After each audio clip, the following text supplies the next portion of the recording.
Mənim uşaq illərimin xatirəsi oba qoş çörəyim. Rəhmətlik nənəm necə hazırlayırdı onu, heç kəs bacarmırdı. Qohumlar, qonşular hamısı yığılışırdı bizdə. Bizdə də həyətdə ayrıca otaq var idi. Oturub pişirirdilər.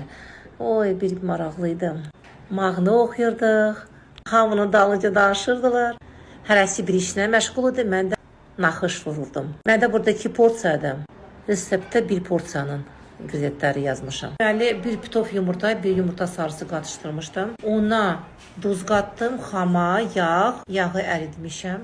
Ayrı qabda mayanı biraz südlə qarışdırırıq və qatırıq ona. Qarışdırıram və burada məndə bir dolu stakan ilıq süd getdi. Xəmir qoş çörəkdə deməli biraz yumşaq olur. Adi şəkər buradan. Yarım saata qoymuşam dincəlməyə. Ondan sonra xəmiri bölürük 6 gündəyə. 3 gündəni salafanla örtüb ödücəyə qoyuram və bu 3 dənə gündəni açıram. Hər gündə lavaş şəklində açılır. Kərə yağla sürtülür. Hər lavaşı açırıq, sonra yağını sürtürük. Üstünə ikinci lavaş, yağına sürtürük. Sonra üçüncü lavaşı açırıq. Xəmiri çox dartmaq lazım deyil. Necə şorbağıda dağıtdırıq. Necə dağıtılır, bəsdir. Sonra 3 sm enliyində lenta kesmişəm, lentaları. Amma mənim nənəm çox böyük pişirirdi. Mən balaca eləmişəm. Deməli, belə açırıq. Xəmiri lazımdır saxlamaq heç olmasa 30-40 dəqiqə ki, açanda laylar açılmasın. Üstünə belə xəmiri qoyuruq.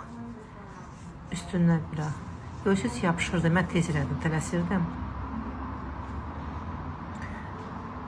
Qırağını sudan vururuq. Onlar heç vurmamaq. 2 çay qaşığı. Mən 3 qaşığı da qoyuram. İçi qoyuruq.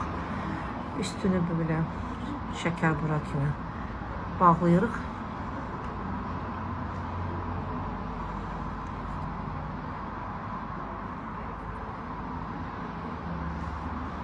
Qırağını bükürük.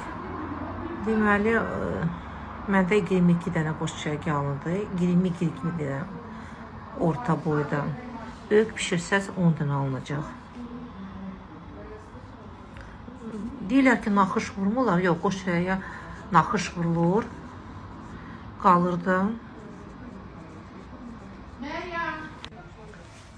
Mən 150 dərəcədən hazırlamışam. 30 dəqiqəyə hazır oldu.